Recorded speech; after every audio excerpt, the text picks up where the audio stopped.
Hi there. I'm releasing this episode a bit off my regular weekly schedule, and that's because in this conversation we talk about something that's time sensitive. So up front, I just wanted to let you know that my guest is Renae Christine. You'll hear our full discussion, but specifically, she is opening Handmade Titan University from March 6th to the 15th 2018.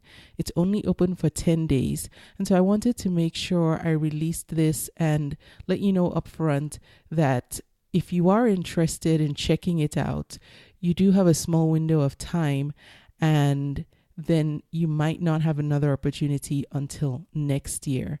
And so I hope you enjoy our conversation. We talk in a lot more detail about what Handmade Titan University is all about and other stuff too.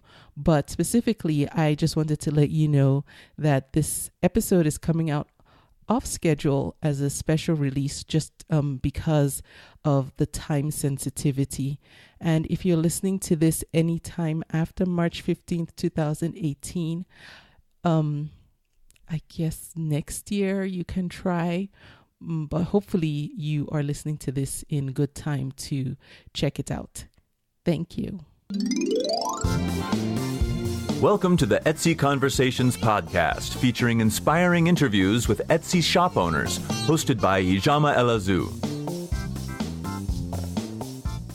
Hi, and welcome to the Etsy Conversations podcast. I'm your host, Ijama, and I thank you for joining me for another episode of the podcast. I am so seriously excited about today's guest, and I know you will too, because I have gotten so many requests for my guest today, and I finally have her on. My guest is Renae Christine of Cupcake Trainings, and we're going to be talking all about what she's doing to help sellers like you just be more successful. Renae, thank you so much for being my guest, and welcome to the podcast. Thanks for having me. Haven't been nervous in a long time, but this is the biggest podcast ever for Etsy, so my mouth's a little cottony right now. No, don't be. I'm so thrilled to have you on, and I'm not kidding when I say folks have been asking to have you on for the longest time, and I'm a bit nervous myself because I feel like everyone knows you and wants to hear from you. And so this is a big deal for us here at Etsy Conversations podcast and the audience. So thank you so much for taking time out. Yeah, no pressure for either one of us. I know. Now, for the almost no one listening who doesn't know who you are, can you please just give us an introduction of who you are and what Cupcake Trainings is all about? Sure. So I'm Renae Christine, and back in 2006, I had a handmade stationery company, built it to six figures, sold it in 2013, and in all that time, I got so many requests on help, like please help me do the same thing from family, friends, just everybody around me.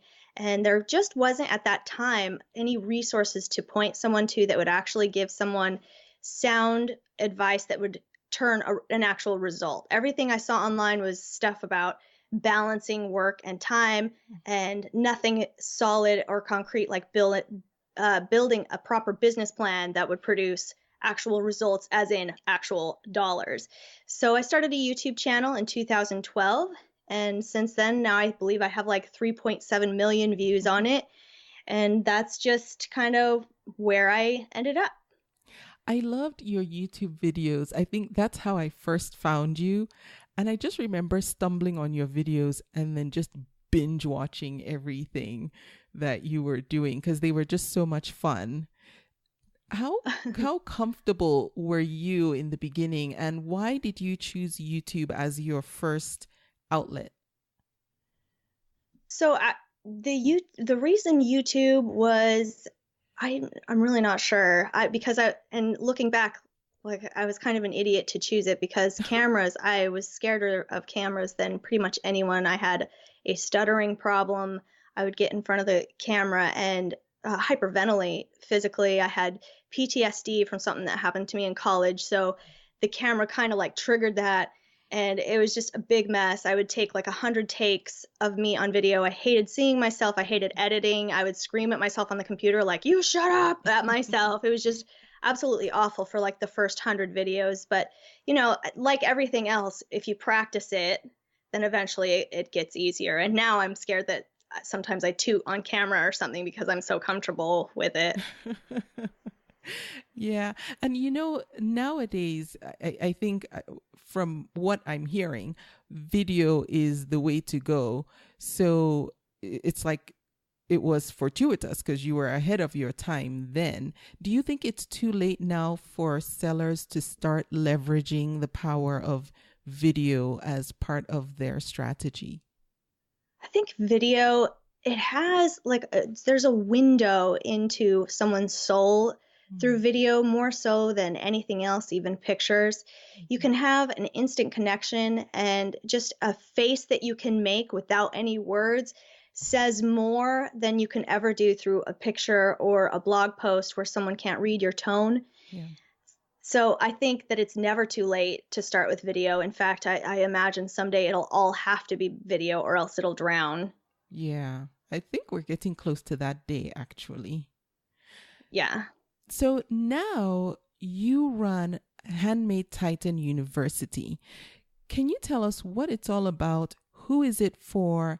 And how and when can people get access to it? Handmade Titan University was developed, and it used to be Rich Mom University, but then it grew into something massive and bigger and total chaos into something enormous. So Handmade Titan University is basically for anybody who, from the moment that they want to start a handmade business all the way through actually turning a profit, becoming designer, getting into magazines, and actually running a solid business. I'm talking about like the designer dream. Like, so you could take your business onto Shark Tank at that point. That's what Handmade Titan University is for. So it's not really a beginner course, although beginners can get into it. And it does start from the very beginning, but it can seem a little more overwhelming to beginners. But it has absolutely everything in there that you need, and very step by step, as in like it holds you by the hand and says, now do this, now do this, now do this step, and gives you an Olympic routine that will eventually get you to the top of your industry, so much so that like nobody, like your competitors, will cry. And so at what stage is someone ready to join Handmade University? For someone listening now, most of whom are sellers on Etsy, would you say that they should gauge that based on how long they've been selling or how many sales they've had? Or is there some other gauge that one can use to determine whether or not they're ready to get to the level of what you offer in Handmade Titan University? I have students who haven't even decided on what they want to sell. And then I have students who had a 6-figure business and then joined and then shot up from there. So I wouldn't really gauge that based on what you want to sell. I would base it on your intent. If your intent is, well, I just want pizza on a Friday night and I just want to make a few products, throw them up on Etsy and make money, that's wonderful. And nobody's going to judge you for that, because there's definitely a place in the world for those people too. And their lifestyle is probably also a lot easier than those who are in Handmade Titan University, whose intent is to get to the very, very top, to never stop, and to be a Handmade Titan. Okay. Now, one of the things I know that you also do in addition to the teaching and training is helping handmade companies get featured in media as designers. One of the things that a lot of sellers strive for is getting noticed, and getting noticed by the big guys so that they can get the attention to their products that they want. Do you have any advice or suggestions for someone who feels like they have a good enough product and they're struggling to just get it in front of the right eyeballs? Oh, this is one of my favorite topics, because this is something that a lot of people think is really, really difficult to do, or is a rare thing that might happen, or that there's nothing that they can do. They just have to wait to be discovered. And it's absolutely, all of those things are false. All you have to do is build a product line, like a set of 10. And I have my product line training at freehandmadetraining.com, totally free, to teach you how to do that, that teaches you how to build that designer product line. You have to have the different price ranges, you have to have the different color ranges, and you also have to have a couple pieces that are kind of like draw people into the product line, not necessarily to sell, but just like the pieces, like, in Las Vegas, there's the Bellagio water show. The Bellagio water show is really expensive to the Bellagio. They're not doing that just because they want people to enjoy it and have fun and watch it. They're doing that to get people into the casino. So you need that as part of your product line.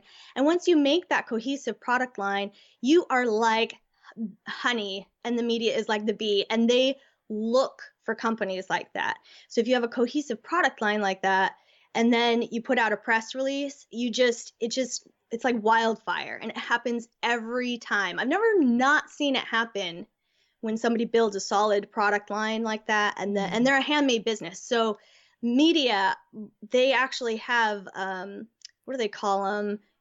Columnists. Sorry, I got my degree in journalism. Can you tell? They have columnists that go out and seek out businesses like that. Okay. Just like the handmade mom and pop shops, they're looking for you. They're just waiting for you to show them that product line, and then they'll contact you right away. And so I know you stress having a product line. How does one begin to develop like what one would consider a cohesive product line? If someone makes a certain product, is it more about just creating a family of related items or just different types of the same thing? So that's a great question. I get that question all the time. And a product line, if you go into like Bath and Body Works, you're going to actually, now that I say this, you're going to go into the mall and you're going to be like, oh, look, that's a product line. Oh, look, that's a product line, especially around the holidays. And it can be the same thing. Like if you imagine Bath and Body Works right now, it can be a bunch of lotions that all have like a similar scent, like, hey, here's our summer lemonade collection, and they're all lotions. Or it can be a product line of different products grouped together. Like here's our summer lemonade collection and it has one lotion, one bath gel, one bath bomb in it with like the same type of flavors. But as long as it's cohesive, like as long as the theme is the same, or the people that it's towards is the same, like the people that would be attracted to it is the same type of people, that would work. Because I've seen people who do like children's clothing, and in the same product line as children's clothing, they'll have like 5 kid bathing suits and then 5 mommy bathing suits to go with it, all in the same product line. So it's more toward the people who are going to buy your product and making it kind of cohesive with either colors or themes. Okay, that does make perfect sense, especially with the Bath and Body Works example. I can see it clearly. Oh, yeah. So I have a question about this, and I know there are some sellers listening to this now who aren't necessarily handmade, who don't sell handmade products.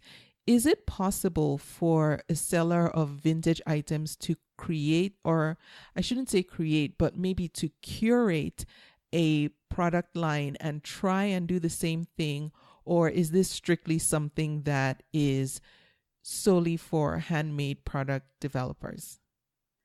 They can. It's a little more difficult, and it's a little more difficult to explain how they can, but yeah, they absolutely can, along with artists too, because I hear that a lot from artists saying, like, if I paint this one piece and then I paint 10 and make it kind of into a product line, which happens all the time. That's why they have like showcases, and this is, the blue period or whatever. That is a product line, by the way. But vintage can definitely do it too. You just need some sort of system, an announcement, and a collection name. So for example, this is the yellow product line. And then you have, if you're refinishing furniture, a yellow desk, a yellow chair, a yellow this, all throughout the collection. You just launch it at once. That's the biggest thing. Now, vintage sellers, you can probably only sell something once unless you have a supplier that can, give you something that you can repeat. Yeah. So that's the only advantage that a handmade business would have, is if they have repeatable supplies that they could repeat products. But handmade businesses are vintage sellers, along with artists creating individual products, can definitely create a collection to sell. You would just, create 10 of those things and then launch it at once. And a lot of those people do really, really well because they sell out really, really fast. So they have a super uber demand for a lot of their products. So in a way, vintage sellers have an advantage because they can say, here is my brand new this collection, one of each, good luck. And then everything sells out super fast. Great. That actually brings me to the next question I had is, should product lines and for handmade as well be finite, just so that does having a finite product line help to drive sales, give you the opportunity to charge more because it's a buy it now and it's gone forever? Or should product lines cycle, so if someone misses this cycle of it, they know that maybe in the fall it's going to come back? What are your thoughts on that? So I always suggest having a signature product line that's forever with repeatable products. That just helps you to not burn out on making new things. And the signature line should be all of your best sellers that always sell, so that you never have to worry about paying the bills. After that, you can have seasonal product lines. And when I say seasonal, people usually think seasons like holidays or seasons like the weather, like fall, which is fine. But you can also have seasonal product lines like, this is our luxury collection, this is our economical collection, this is our velvet collection. You can name it after pretty much anything. Like Tiffany's has, the Elsa Peretti collection. So you can do it all sorts of different ways. Once again, the product line can be around any theme. But when you do a seasonal one and it's brand new, you're kind of testing the waters for about 3 months. You want to sell it and test the waters. And then I say put everything away except for the 2 best sellers from that product line and move those best sellers to your signature collection. Because why would you want to put away the best sellers if they're selling like crazy? You want to add them to your bill paying collection. And then you put out another one. You put out another season one for 3 months and test that. And eventually you can see, with that pattern, that your signature collection grows, but it's only best sellers, and people's eyes really like seeing that, because if it's a bestseller and a page of just bestsellers, you just have this wow power in your Etsy shop or on your page. Okay. Well, that makes perfect sense. Okay, so now we have our product lines. We have our signature product line. We have our seasonal ones. Let's talk about how we promote what we're doing. Do we promote ourselves? Do we promote our craft? Do we promote our product line? And how do you recommend that sellers go about the whole marketing and sales promotion aspect of running their businesses? That's a little more complicated, as I have Handmade Titan University is that. So I have like 100 hours worth of videos showing how to build up an Olympic routine doing just that. But in a nutshell, the bullet points here is you definitely want, you have to find the traffic source first. Where are your people? Are they on Facebook? Are they on Facebook ads? Are they on Instagram? I'm finding a lot of besties absolutely love Instagram for their free traffic, but you probably shouldn't stop with free traffic. You should probably find a place to actually pay that will actually convert to sales as well. Like I know a lot of people do Etsy promotions or Etsy promoted posts. If those convert to sales, why wouldn't you continue to do that? So you have to find your traffic sources first. And then, you're going to want to promote different aspects of your business. I don't ever suggest promoting just your business. Like, here is our shop. I always suggest promoting kind of a newsworthy event. So that's why putting out seasonal product lines is also so awesome, because it's a newsworthy event. If you're just throwing products up one by one on Etsy, that's awesome. And if you have good SEO, you and I both know like bestsellers can be made that way. Yep. But if you don't have that aspect, then if you launch a whole product line collection, then you have that buzz of it being a newsworthy event. Here is a new product line and it's buzzworthy. People will share it. People will view it like it's worthy of being clicked on and viewed. And that's more what you would want to promote for 3 months. Here's the new product line. Oh, and then when the 3 months is over, this product line is going away now. So grab it now because it's going away. And that's a buy-worthy event. So when it first comes onto the scene, it's a newsworthy event. People will view it. And then when it's going away, that's when it's a buy-worthy event. And everyone's like, oh yeah, I saw that scarf and I wanted it and I forgot about it. And now it's going away. So now I'm going to buy it. Yeah. And all this, people can get step-by-step instructions about how to implement this within Handmade Titan University. Is that correct?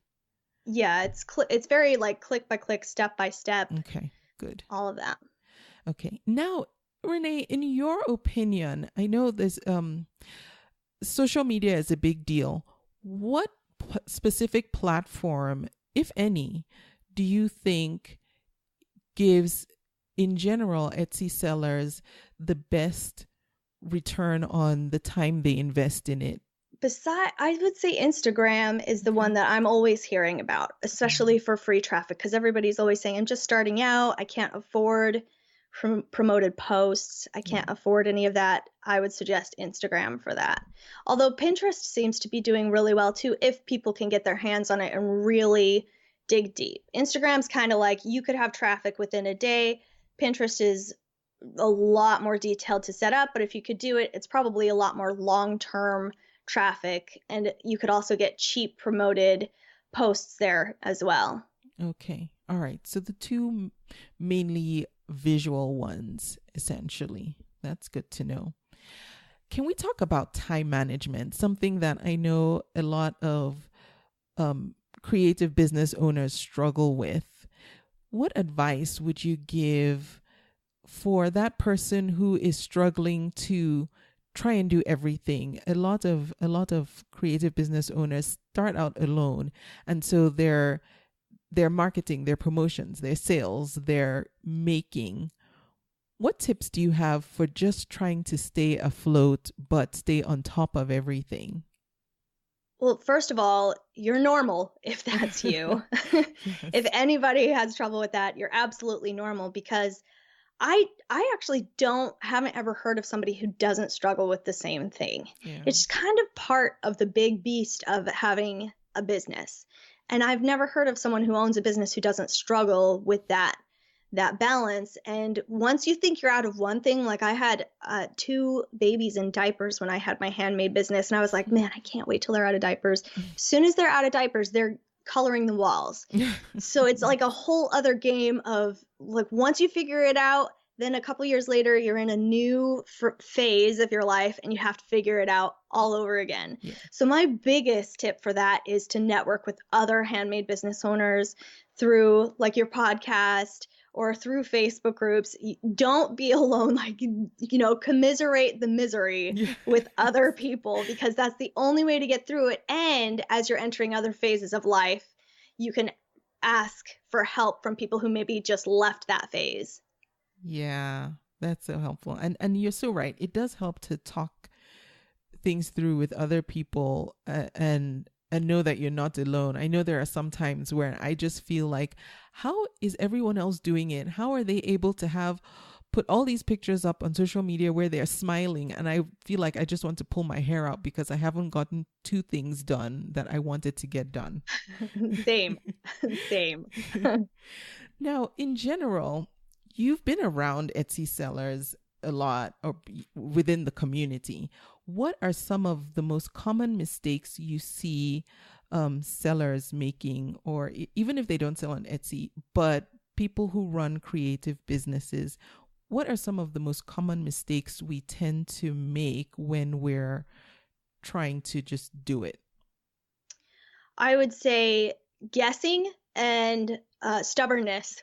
The first one, guessing, they kind of just think that there's like almost a magic luckiness if they make it in business. They think, oh, if people make it, they're lucky. And if I just put out enough stuff, something will hit and I'll just get lucky and it'll work. Yeah. But it's very scientific. I've been studying consumer behavior science since 2012, and it's very step-by-step exact on how it works. So if you don't learn that, like you would learn a college degree, then you're just guessing and you're struggling more than you need to. You don't have to struggle that much. It's not required. It really isn't. I know some people are like, I have to sweat and hurt to make my business work. You don't have to do that. There is an easier way. And then there's the stubborn ones too that say, I don't care, and I apologize in advance for the controversy that's about to hit your podcast, but the stubborn ones that say, I don't care if my product doesn't sell, this is what I'm going to make because I like it, and then they come back rip roaring mad when it doesn't sell. And then but you can't say I told you so, because they will rip your face off. But there's that stubbornness, and when I say, like, you have to see what's already selling and then 10 up it and make it even better, people get really mad at me and say, you're just saying copy products. I'm not saying copy products. But do you think that, like, the Toyota 4Runner out in my yard right now is the same Toyota that they made 100 years ago, or the Ford that they originally made? No, you have to continually improve a product based on what's already selling. And that is part of that exact science that I was discussing. You can't get mad at me. It's the science. It's the science. We'll blame the science. But that makes perfect sense, because I know I made that mistake too. I started selling what I liked, and when it wasn't selling, I just thought, well, the rest of the world is crazy because I like this, and I feel like everyone else should. Yeah. Or you think they hate you personally. They're like, they have something out for me. Yes. Or Etsy's hiding my listings because I don't know what reason, but that must be why nobody's buying it, because they're not letting people see it. Yes. What are some good ways to do some market research to get an idea of what does sell? I know that craftcount.com is a very favorite amongst besties, because CraftCount, you can at least search the site to see what's already selling. They don't have every industry on there, so you can't just go on there and try to find exact products that are like your products to sell, but you can easily find trends. Like lately it's like unicorns like crazy mad. You can find trends, you can find colors that are selling, you can find materials, textures that people are buying, or you can even find industries that are selling really, really well, and maybe you want to change your mind about selling, whatever XYZ product you're selling that nobody even searches for, and sell something in that market instead. Okay. Yes, Craft Count. I haven't been on there in a while, but I did used to go on there and look at it, and the information that it gives is really helpful. I love Craft Count. I don't know if there's another one out there like it as of yet, but if you guys know, let me come tell me if there is another one. Well, I will tell you this. I just discovered Etsy Rank. Another seller mentioned it on the podcast, and I've just started investigating it. And it does have keyword research functionality inside of the tool. A lot of what they offer is free, and I'm still playing around with that, but it's similar in that sense. Etsy Rank. Yeah, that one's awesome. Besties just told me about that one too, so that it must be good if it's going around. Yeah. Now, how would you advise sellers to go about plugging into the larger creative community outside of Etsy? Etsy has teams and they have the forum, but sometimes teams are dead. There's not much going on in the teams, or people don't know how to pick the right ones. But really, the creative community is so much bigger than just Etsy. What are some good ways sellers can plug into the larger creative community? Right. My favorites are Facebook groups, because you can grow beyond Etsy. And while you can stay on Etsy forever, learning how to go designer, because those all that media buzz, they want you to have your own website eventually. Although you can have an Etsy shop and a website at the same time. Like, that's nothing illegal about that. Yeah. But to get help with stuff like that, and to think beyond Etsy for your handmade career here. We're not just like, Etsy's almost like school, and then got to move beyond that at some point and grow bigger than that. I would suggest Facebook groups, and there are so many of them. Yeah. I know that on Facebook, when I first started looking for groups, I found many post and run type groups, if that makes any sense, where Where they're posting products, yeah, their own products to sell. yeah, yeah. And it just didn't make much sense to me what the benefit of those types of groups were. And now I'm about to upset someone, but yeah, because if you're posting your products in a group where hundreds or thousands of other sellers are all just posting their products, nobody's engaging, and you're not buying what the others are selling and they're not buying what you're selling, that's not beneficial. So True. it's better to look for groups where there is actual engagement, where people are sharing good information and talking about what's going on in their businesses or just the struggles that they're having as business owners. So as you search for Facebook groups, be cognizant of the types of groups you join. Some just are not helpful. Yes, and one really good one, if I can shout this out. I'm Please, not yes. the admin of the group or anything, but it is a bestie favorite. It's called Thriving on Etsy and Beyond.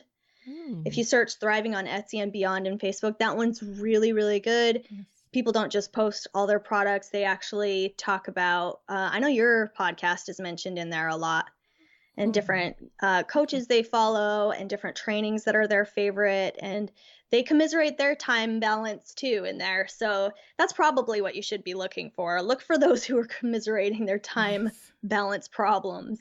Okay, great. I will search out that group and I will link to it for anyone who wants to go in there and join. But it's so easy to find groups on Facebook. If you just search, this one is Thriving on Etsy and Beyond. Renae, are there any special resources that you're finding particularly helpful in your day-to-day running your business? Any tools or resources that you don't mind sharing with us? One of my very favorite is actually a newer YouTuber on the scene. I believe we just spoke today, or we messaged on Facebook or something. Starla Moore. I And love she Starla. is fantastic. Yes. I'm addicted to her videos. Yes. Oh, wow. I do love Star. I just discovered her. I don't know how, but she ended up in my feed and I'm enjoying everything she's putting out. Yeah, she's really, really helpful, and she's in it for the long haul. So she's like rising fast and one to watch. Oh, great. Very good. I will link to Starla's YouTube channel. I know she also has a community that she runs as well, and I'll hunt that down and link to that as well. I believe it's free too, and it is a Facebook group too, and it's really, really helpful in there. Yes. Great. Thank you. Now, so someone is listening right now and they're feeling kind of stuck and they don't know what that next step is that they should take. What advice would you have for that person who just feels like they've hit a wall, they've come to a dead end, but they're not willing to give up? What would you tell that person? Whoa, that's a deep one. Since 2012, I've never been asked that. Oh. Wow. Hang in there. Everybody's rooting for you, whether you think so or not. Like, I know your significant other probably isn't, and your family probably isn't, which is probably why you feel this way, because you feel like nobody in the world is rooting you on. But all of us here at Conversations Podcast and Starla Moore and Handmade Titan University, Yes. we are pulling for you, and there is a better way. If you're stuck, try to find the easier path, because a lot of times you might feel like you have to sweat and hurt for your work, and it isn't that way. You don't have to do that. There is a better way. Oh, thank you for saying that, because I recently talked to someone else on the podcast and she said exactly the same thing. It doesn't have to be difficult, was what she said. Try to find what's easier and somehow and fun too. Yeah. You should enjoy this. If you're not enjoying it, like, you're not making the right product or something. You should be enjoying yourself. Then you'll skyrocket and you're like, wow, that was easy. Yeah. I hit that wall when it came to podcasting at some point. I just thought, I don't even know if I should continue doing this because I was doing more than I needed to, and it wasn't fun. And I talked to one of my mentors who podcasts as well. I said, "How have you been doing this for so long and you never just want to just quit?" And he goes, "Well, what are you doing?" And I told him everything. He's like, "That's why you're doing too much. What parts do you like?" And I said, "Well, I enjoy this. I like talking to people. I like putting it together. And then I like when people say they were helped by something someone else said." He goes, "Then just do that. Everything else you're doing, leave it.